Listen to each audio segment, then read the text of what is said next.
Hello students, how are you? Students, we are doing exercise 3.3. Students, if you are new on my channel, please subscribe it and press the bell icon for get notification of new videos. Students, you are requested for watch the video till last. Then third sum is, can a quadrilateral ABCD be a parallelogram if? ये कुछ conditions दी है। इस conditions के आधार पे ये ABCD एक parallelogram हो सकता है क्या, ये इसने पूछा है। तो हम ये कंडीशन लागू करके देखते हैं, इम्प्लीमेंट करके देखते हैं। अगर प्रॉपर्टीज अगर सही इम्प्लीमेंट होगी तो ये पैरेललोग्राम होगा, अदरवाइज नहीं। First part, angle D plus angle B equal to 180 degree. ये एंगल A है, ये B है, ये C है और ये D है। हमें बात करनी है D और B की। तो स्टूडेंट्स, आपको पता होगा जो पैरेललोग्राम होता है उसके अपोजिट एंगल क्या होते हैं, इक्वल होते हैं। अब बात हो रही है D और B की। अब ये दोनों इक्वल हो तो कितना कितना आएगा, यहाँ पे 90-90 आएगा। अगर ये दोनों 90-90 आकर के 180 बनते हैं तो ये पैरेललोग्राम हो जाएगा, अदरवाइज नहीं। क्योंकि ये देखो, अगर ये 90 है, ये 90 है, 180 बन जाएगा, ठीक है। परंतु सपोज करो यहाँ पे 120 है और यहाँ पे 60 है, तो वो 180 तो हो जाएगा, पर ये इक्वल दोनों नहीं होंगे। और पैरेललोग्राम में ये दोनों एंगल इक्वल होने जरूरी होते हैं। तो इसलिए हम क्या कह सकते हैं, ये पैरेललोग्राम हो भी सकता है और नहीं भी हो सकता, दोनों कंडीशन इसमें होती है। अब देखो हम इसको कैसे लिखेंगे, कैन बी मतलब पैरेललोग्राम हो सकता है, ठीक है। कब? If angle D and angle B equal to 90 degree, ठीक है। अगर ये दोनों 90-90 डिग्री के होते हैं तो ये पैरेललोग्राम हो जाएगा, otherwise can not B, otherwise नहीं हो सकता, ठीक है। 90-90 के अलावा कुछ और आता तो ये नहीं हो सकता है, ठीक है। इसी प्रकार इसका जो सेकंड पार्ट है वो देखते हैं। वो क्या है, A B equal to D C equal to 8 centimetre, A D equal to 4 centimetre and B C equal to 4.4 centimetre. तो इसमें देखो, अब ए बी और डी सी दोनों 8-8 बताए हैं, मतलब ए बी ये भी 8 है और ये भी 8 है। और पैरेललोग्राम में अपोजिट साइड क्या होती है, इक्वल होती है, मतलब ये दोनों क्या हो गई, इक्वल हो गई। अब एड डी 4 सेंटीमीटर है, एड डी 4 सेंटीमीटर है, पर बी सी क्या दे दिया, 4.4 सेंटीमीटर दे दिया। मतलब ये दोनों साइड तो इक्वल है, बट ये दोनों साइड इक्वल नहीं है। और दोनों साइड क्या होनी जरूरी होती है, इक्वल होनी जरूरी होती है, ठीक है। तो ये पैरेललोग्राम में नहीं हो सकता। तो क्या लिखेंगे, कैन नॉट बी, ये पैरेललोग्राम में नहीं हो सकता। क्यों नहीं हो सकता, because A D is not equal to B C, A D और बी सी के इक्वल नहीं है, ठीक है। इसी प्रकार इसका थर्ड पार्ट है, इसमें क्या है, angle A equal to 70 degree and angle C equal to 65 degree, ठीक है। इसका देखते हैं हम, एंगल ए है ये और एंगल सी है ये। अब ये देखो, दोनों क्या अपोजिट एंगल है, और पैरेललोग्राम में अपोजिट एंगल क्या होते हैं, इक्वल होते हैं। बट यहाँ पे ये इक्वल नहीं है, क्योंकि ये 70 डिग्री है, ये 65 डिग्री है, तो ये भी नहीं होगा, कैन नॉट बी पैरेललोग्राम। इसका रीजन देंगे, because angle A is not equal to angle C, okay. Fourth sum is, draw a rough figure of a quadrilateral that is not a parallelogram but has exactly two opposite angle of equal measure। हमें क्या करना है, एक rough figure draw करना है जिसमें क्या हो, कोई भी टू एंगल अपोजिट एंगल क्या हो, इक्वल हो, बट वो क्या नहीं हो, पैरेललोग्राम में नहीं हो। तो देखिए स्टूडेंट्स, हम एक फिगर ड्रा करते हैं जिसमें क्या हो, दो एंगल इक्वल हो। ठीक है, तो देखो इसमें ये इस प्रकार बनेगा। ठीक है, अब इसमें ये दोनों क्या है, दोनों एंगल इक्वल है, बट ये दोनों एंगल इक्वल नहीं है, ये अलग अलग है। इनको नेम देते हैं ए बी सी और डी। ठीक है, तो इसमें हम क्या लिखेंगे, angle A is not equal to angle C, but angle B is equal to angle D. तो इसमें दो एंगल तो इक्वल है अपोजिट एंगल, पर दो एंगल अपोजिट इक्वल नहीं है। और पैरेललोग्राम में क्या कंडीशन होती है, ऑल अपोजिट एंगल क्या होते हैं, इक्वल होते हैं। ठीक है, तो इसलिए पैरेललोग्राम नहीं है, और इसमें कम से कम दो एंगल क्या है, इक्वल भी है। तो ये जो फिगर है ये है कौन सा क्वाड्रिलेटरल बना है, ये क्या है, इट इज ए काइट। ये क्या है, एक काइट है। Fifth sum is the measure of two adjacent angle of a parallelogram are in the ratio of 3:2। Find the measure of each of the angle of the parallelogram. तो students, इसमें क्या दे रखा है, कोई भी टू एडजस्ट एंगल्स पैरेललोग्राम के, उनका ratio दे रखा है कितना, 3:2, और हमें क्या करना है, वो एंगल फाइंड आउट करने हैं। तो स्टूडेंट्स, हमने पिछले वीडियो में भी हमने बात की है, एडजस्ट एंगल होते हैं उनका जो सम होता है वो कितना होता है, 180 डिग्री होता है। तो राइट कैसे करेंगे, we know that sum of the adjacent angle is 180 degree. जो एडजस्ट एंगल होते हैं उनका जो सम कितना होता है, 180 डिग्री होता है। Here the ratio is 3:2, और यहाँ पे रेशो दिया है वो कितना दिया है, 3:2 दिया है। तो क्या करेंगे, late first angle is 3x and second angle is 2x। ठीक है, तो एक हमने 3x सेलेक्ट कर लिया, दूसरा 2x सेलेक्ट कर लिया, और जो अकॉर्डिंग टू क्वेश्चन क्या है, उनका दोनों का सम कितना है, 180 डिग्री है। तो according to question 3x plus 2x is equal to 180 degree, क्योंकि जो एडजस्ट एंगल होते हैं उनका दोनों का सम कितना होता है, 180 डिग्री होता है। ये कितने हो गए, 5x is equal to 180 degree, x equal to 185/5। ठीक है, ये 5 इधर आ जाएगा, तो ये कट करे कितना बचेगा, 36 डिग्री। x की वैल्यू कितनी आ चुकी है, 36 डिग्री आ चुकी है। तो जो फर्स्ट एंगल है वो कितना हो गया, 3 × 36 मीन्स 108 डिग्री। ठीक है, और सेकंड है वो कितना हो गया, 2 × 36 मीन्स 72 डिग्री। ये जो टू एंगल्स है वो आ चुके हैं। Sixth sum is two adjacent angle of a parallelogram have equal measure, find the measure of each of the angle of the parallelogram.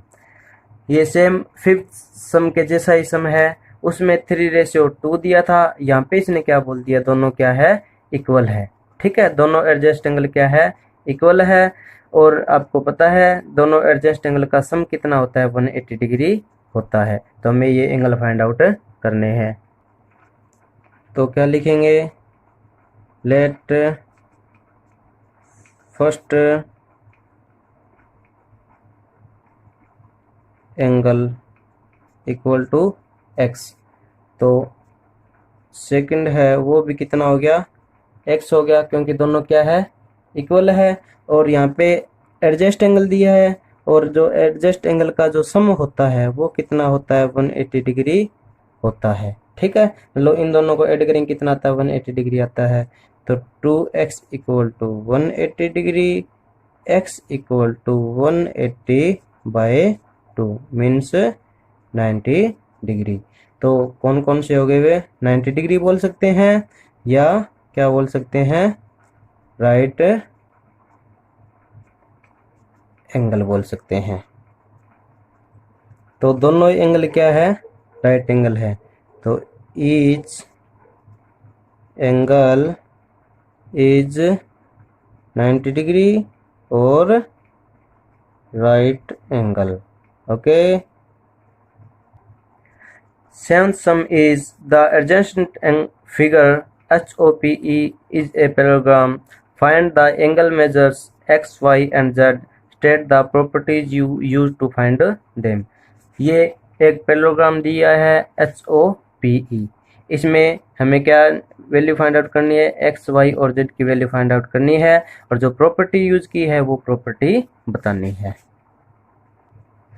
तो स्टूडेंट्स देखो, सबसे पहले हम x की वैल्यू फाइंड आउट करने की कोशिश करते हैं। तो x के अपोजिट एंगल कौन सा है, ये कौन सा है, HOP। ये एंगल है x के अपोजिट, और जो अपोजिट एंगल पैरेललोग्राम के क्या होते हैं, इक्वल होते हैं। जितना ये आएगा वही x की वैल्यू होगी। अब ये हमें तो पता ही नहीं है, हमें कौन सा पता है, इसका जो एक्स्ट्रा एंगल है वो हमें पता है, वो कितना है, 70 डिग्री है। और हम पहले ही बात कर चुके हैं, जो एक लाइन पे जो एंगल बनता है पूरा, वो कितना बनता है, 180 डिग्री का बनता है। मीन्स ये जो पूरा एंगल है यहाँ से लेकर के यहाँ तक, वो कितना है, 180 डिग्री का है। तो इसमें से ये सब्सट्रैक्ट कर देते हैं, तो ये वाला क्या हो जाएगा, बच जाएगा। ठीक है, तो क्या लिखेंगे, angle HOP is equal to, HOP कैसे आएगा, मीन्स ये वाला एंगल कैसे आएगा, 180 माइनस 70 डिग्री। ठीक है, 180 में 70 डिग्री माइनस करेंगे कितना बचेगा, 110 डिग्री। अभी ये कितना आ चुका है, 110 डिग्री आ चुका है। ठीक है, तो और ये दोनों क्या होते हैं, इक्वल होते हैं। Means angle HOP equal to angle E लिख दो, चाहे PEH लिख दो, बात है एक ही है। ठीक है, एंगल E। ठीक है, ये दोनों इक्वल क्यों है, क्योंकि ये कौन से एंगल है, अपोजिट एंगल। ठीक है, और जो अपोजिट एंगल होते हैं वो क्या होते हैं, इक्वल होते हैं। ठीक है, ये प्रॉपर्टीज में यूज हुई है। अभी ये कितना है, HOPE, ये है 110 degree equal to angle E। तो एंगल E है वो कितना बच गया, वो भी 110 डिग्री हो गया। ओके, अब बात करते हैं y की। अब y कैसे निकलेगा, अब मैंने कल भी बताया था पिछले वीडियो में, जहाँ पे z बनता है। ठीक है, और जो उसके जो इंटरनल एंगल होते हैं वो भी क्या होते हैं, इक्वल होते हैं, और उनको क्या बोलते हैं, अल्टरनेट एंगल बोलते हैं। देखो यहाँ पे कौन सा z बन रहा है, ये देखो यहाँ से ये z बन रहा है इस प्रकार। ठीक है, और इसमें एक एंगल यहाँ पे है और एक एंगल यहाँ पे है, और ये दोनों एंगल क्या होते हैं, इक्वल होते हैं। ये कौन से एंगल होते हैं, ये होते हैं अल्टरनेट एंगल। ठीक है, तो क्या लिखेंगे, अभी ये कौन सा है, लिखेंगे ये एंगल कौन सा है, ये है EHP। ये वाला एंगल है वो 40, कौन सा है ये, EHP। Angle EHP is equal to किसके, OPH, OPH। ये एंगल और ये एंगल क्या है, इक्वल है। ये एंगल क्यों इक्वल है, कौन से एंगल है ये, अल्टरनेट एंगल है। और अल्टरनेट एंगल क्या होते हैं, इक्वल होते हैं पैरेललोग्राम में। ओके, अब देखो, अब ये EHP ये कितना है, 40 डिग्री दिया है, तो ये भी कितना हो गया, 40 डिग्री हो गया, ठीक है। और 40 डिग्री और इसकी जो वैल्यू है OPH वो कितने है y, मतलब y की वैल्यू है वो कितने आ चुकी है 40 डिग्री आ चुकी है। ओके, अब फाइंड आउट करेंगे हम z की वैल्यू। z है यहाँ पे, लो ये दोनों एंगल को ऐड करके और ये एंगल, ठीक है, ये दोनों एंगल क्या होते हैं एडजस्ट एंगल, ये दोनों भी एडजस्ट है, ये दोनों भी एडजस्ट है और ये दोनों भी एडजस्ट है। और एडजस्ट एंगल का जो सम होता है वो कितना होता है 180 डिग्री होता है, ठीक है। तो कौन कौन से हैं angle E plus angle H, इनका जो सम है वो कितना होगा 180 डिग्री। क्यों? क्योंकि कौन से एंगल है ये है एडजेसेंट एंगल है, ठीक है। और इनका जो सम होता है वो कितना होता है 180 डिग्री होता है, ठीक है। अब एंगल E कितना है x की वैल्यू हमने फाइंड आउट की थी कितनी, ये x की वैल्यू आई थी, ठीक है, ये x है, ठीक है। E बोल दो, E यहाँ पे x दिया था तो ये x हो गया। इसकी वैल्यू कितनी थी 110 डिग्री, ठीक है, प्लस एंगल H। अब ये H दो से मिलकर बना है, दोनों को ऐड करने पे पूरा बनेगा ना। तो कौन कौन से हैं, एक तो है 40 डिग्री प्लस एक है Z, ठीक है, और इक्वल टू कितना हो गया 180 डिग्री। तो 110 और 40 कितने हो गए 150 plus Z equal to 180 degree और Z इक्वल टू हो गया 180 minus 150 degree equal to 30 degree. तो Z की वैल्यू है वो कितनी आ चुकी है 30 डिग्री आ चुकी है। At sum is the following figures G1s and RU1s are parallelogram. Find x and y. Length are in centimeter, ठीक है।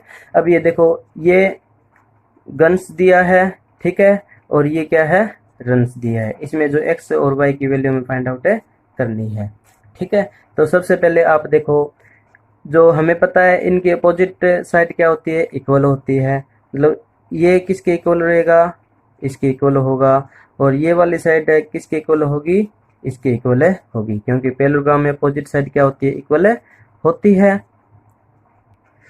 तो क्या लिखेंगे सबसे पहले हम लिखेंगे GU इक्वल टू SN, ठीक है। GU है किसके इक्वल टू है SN के इक्वल है। क्यों इक्वल है ये क्या है अपोजिट साइड है किसकी पैरेललोग्राम की, और पैरेललोग्राम की अपोजिट साइड हमेशा क्या होती है इक्वल होती है।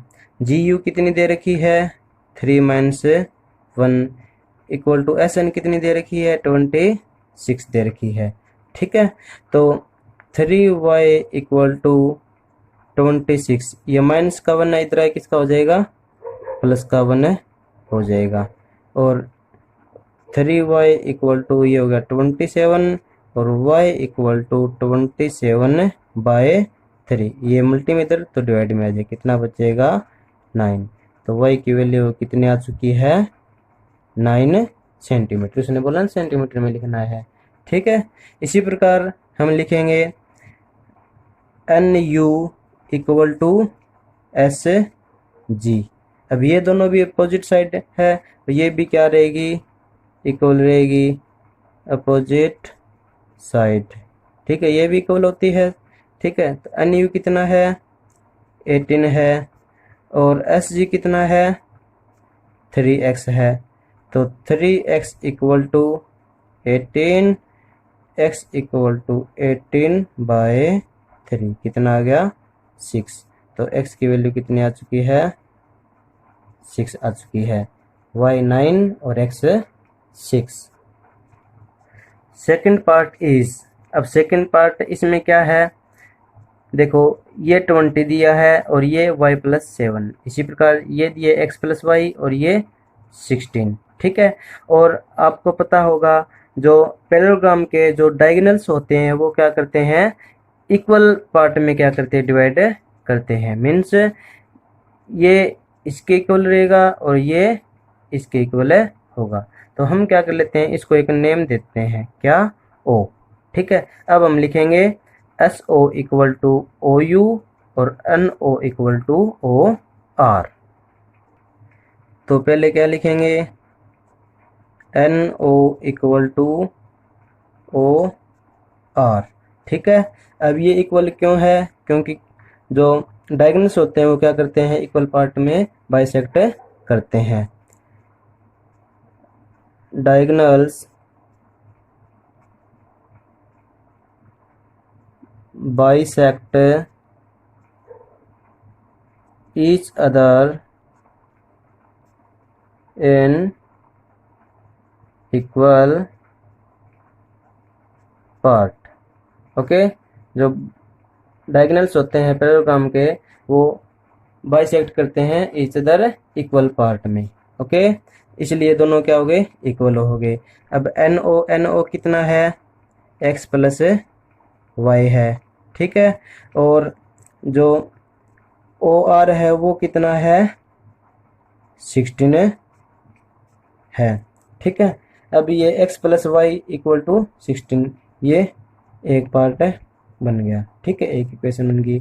इसी प्रकार हम लिखेंगे जो UO है वो किसके इक्वल होगा, OS के इक्वल होगा। सेम यही चीज़ इसमें लिख देनी है, diagonals bisect each other in equal parts. ठीक है, ये सेम इसमें लिखना है। तो UO कितना है, y plus 7 equal to OS कितना है, 20 है। तो y इक्वल टू कितना हो गया, 20, ये प्लस का 7 है, इधर किसका हो जाएगा, माइनस का 7, कितना बच गया, 13। y की वैल्यू कितनी आ चुकी है, 13 आ चुकी है। अब y की वैल्यू 13 आ चुकी है, इसको हम कहाँ पे पुट कर देंगे, इसको हम इक्वेशन फर्स्ट हमने मानी थी वहाँ पे पुट कर देंगे। Put the value of y in equation first. ठीक है, तो वो क्या था, x plus y equal to 16 था। ठीक है, तो x प्लस वाई की वैल्यू कितनी है, 13 इक्वल टू 16। तो x इक्वल टू कितना हो गया, 16 माइनस 13 इक्वल टू 3। ठीक है, सेंटीमीटर, ये भी y भी centimetre, y 13 centimetre, x 3 centimetre. Ninth sum is in the above figure both RISK and CLUE are parallelogram. Find the value of x। इसमें क्या है, ये दो पैरेललोग्राम दिया है, एक तो कौन सा RISK ये, ठीक है, एक CLUE ये। ठीक है, तो ये दो पैरेललोग्राम दिया है और हमें वैल्यू फाइंड आउट करनी है इस x की। तो इस x की वैल्यू फाइंड आउट कैसे करेंगे, पहले तो एक बार समझो आप इसको। तो पहले क्या करेंगे, हम यहाँ से इस s की वैल्यू फाइंड आउट करेंगे। s की वैल्यू कैसी आएगी, ये देखो यहाँ पे इतना है, ये पैरेललोग्राम है। ठीक है, इन दोनों का जो एड है वो कितना होएगा, k का और s का 180 डिग्री। ठीक है, एडजेस्ट एंगल है इसलिए। और e की वैल्यू कहाँ से आएगी, यहाँ से 70 से आ जाएगी, ये दोनों इक्वल होते हैं। ठीक है, तो अब देखो, तो पहले क्वाड्रिलेटरल RISK में बात करते हैं। इन RISK, इस क्वाड्रिलेटरल में angle K plus angle S, इनका जो सम है वो कितना होएगा, 180 डिग्री। ठीक है, क्योंकि कौन से कौन एंगल है, ये एडजस्ट एंगल है, इनका जो सम होता है वो कितना होता है, 180 डिग्री होता है। ठीक है, अब ये कितना है, 120 डिग्री, तो एंगल S इक्वल टू 180। ठीक है, तो एंगल S इक्वल टू कितना बच गया, 180 माइनस 120 डिग्री। ठीक है, तो एंगल S इक्वल टू कितना हो गया, 60 डिग्री। अब एंगल S की वैल्यू आ चुकी है। इसी प्रकार हम क्या फाइंड करेंगे, इसकी वैल्यू। अब बात करते हैं इन इसमें, कौन सा, CLUE, CLUE। इसमें देखो एंगल L और एंगल E क्या है, इक्वल है। एंगल L इक्वल है किसके, एंगल E के। ये दोनों क्यों इक्वल है, क्योंकि ये क्या है, अपोजिट एंगल है, और अपोजिट एंगल क्या होते हैं, पैरेललोग्राम के इक्वल होते हैं। ओके, अब एंगल L कितना है, 70 डिग्री है, इक्वल टू एंगल E। तो एंगल E भी कितना आ गया, 70 डिग्री आ गया। ठीक है, अब देखो, अब E भी आ चुका है, S भी आ चुका है, और इसको लेट कर लो O। ठीक है, तो ये एक ट्रायंगल बन गया, कौन सा, OSE। तो बात करते हैं अब इन ट्रायंगल OSE। इसमें देखो ट्रायंगल के सभी एंगल्स का सम कितना होता है, 180 डिग्री होता है, आपको पता ही है। तो angle E plus angle S plus angle O, इनका जो सम है वो कितना होगा, 180 डिग्री होगा। ठीक है, एंगल E कितना है, 70, एंगल S कितना है, 60, प्लस एंगल O में फाइंड आउट करना है। ठीक है, तो 180 डिग्री, तो 70 और ये कितने हो गए, 130 डिग्री, प्लस एंगल O कौन सा है, जो x हमें वैल्यू फाइंड आउट करनी है वो। तो x इक्वल टू कितना हो गया, 180 degree minus 130 degree means 50 degree, इसका आंसर आ गया। 10th sum is explain how this figure is a trapezium which of its two sides are parallel। हमें क्या बताना है, एक्सप्लेन करना है ये ट्रेपेजियम कैसे है, किसमें, 3.32 में।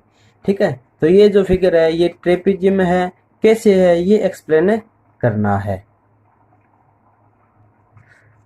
फिगर है KLMN, इसमें L कितना दिया है, 80 डिग्री दिया है, M कितना दिया है, 100 डिग्री दिया है। हमें इसको एक्सप्लेन करना है, ये ट्रेपेजियम है। तो स्टूडेंट्स, सबसे पहले मैं आपको बता दूं ट्रेपेजियम की क्या प्रॉपर्टी होती है। ट्रेपेजियम की सिर्फ एक ही प्रॉपर्टी होती है, क्या, उसकी कोई भी टू साइड क्या हो, पैरेलल हो।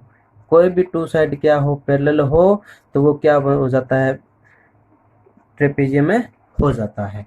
ठीक है, तो अब हमें उसकी तरफ बढ़ना है, मतलब कोई भी टू साइड उसकी क्या प्रूव करनी है, पैरेलल प्रूव करनी है। तो हम देखते हैं भी ये 100 है और ये क्या है, 80 है।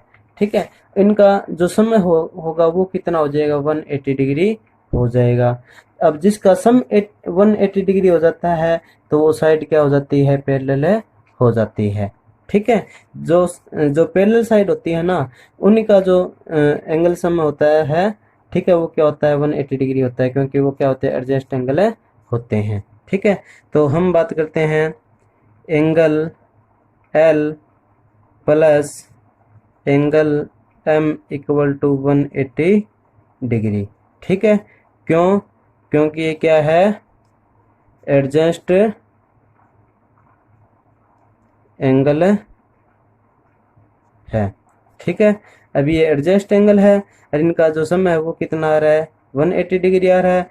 तो जो इनकी साइड है वो क्या रहेगी, पैरेलल हो जाएगी। जो NM है वो पैरेलल हो जाएगी किसके, KLA के। ठीक है, इनका सम 180 डिग्री हो गया, तो NM पैरेलल होगी किसके, KL के। अब देखो दो साइड क्या आ गई, पैरेलल आ गई।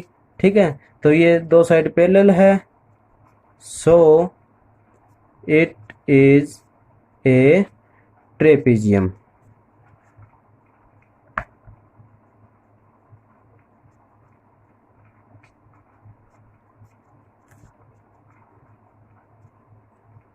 ओके, तो हमें ये टू साइड ही में पैरेलल बतानी थी, तो ये ट्रेपेजियम में हो गया। 11th sum is find measure of angle C in figure 3.33 if AB parallel DC। ये 3.33 है, इसमें ये सी हमें फाइंड आउट करना है इफ ए बी पैरेलल है किसके, डीसी के।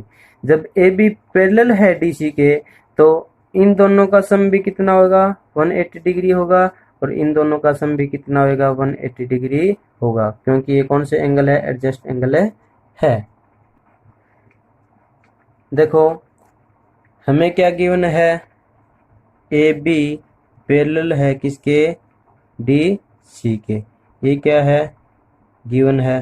ठीक है, अब ए बी पैरेलल है डी सी के तो इन दोनों का सम क्या होगा, 180 डिग्री होगा। तो angle B plus angle C is equal to 180 degree. क्यों, क्योंकि ये क्या है, एडजस्ट एंगल है इसलिए। ठीक है, अब ये कितना है, 120 degree plus angle C is equal to 180 degree, angle C is equal to 180 minus 120 is equal to 60 degree. तो एंगल सी कितना आ गया, 60 डिग्री आ गया। 12th sum is find the measure of angle P and angle S if SP parallel है और Q in figure 3.34। ठीक है, ये फिगर है 3.34, इसमें हमें एंगल P की वैल्यू फाइंड आउट करनी है।